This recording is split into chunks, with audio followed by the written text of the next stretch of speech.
ஒரு பையன் பிறப்புல கொஞ்சம் காலை முன்னும் பின்னுமா வச்சு நடந்து வந்துக்கிட்டு இருந்தான். அப்ப நான் சொன்னேன், இந்த பிறவியில இந்த மகன் இப்படி இருக்கிறது தான் அவனுக்கு விதிக்கப்பட்டது உண்மைன்னு நான் சொன்னேன். என் மேல கோவப்பட்டுக்கிட்டாங்க அவங்க. அவங்க கோவப்பட்டு சாமி குணமாக்கும்னு சொன்னா இதான் விதின்னு சொல்லி முடிக்காது அப்படின்னு சொல்லி ஒருத்தர்கிட்ட போய் ஐடியா கேட்டாங்க.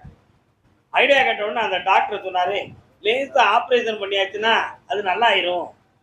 சும்மா திங்க பூசாரியும் சாமியார் பேர் சொல்லியும் கேட்டுட்டு எழுதிய புத்தி இல்லையா அவங்களுக்கு?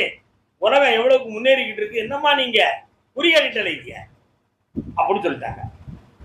அவங்க ஆமா சார், அப்போ இந்த ஆபரேஷனுக்கு எவ்வளவு சார் செலவாகும்?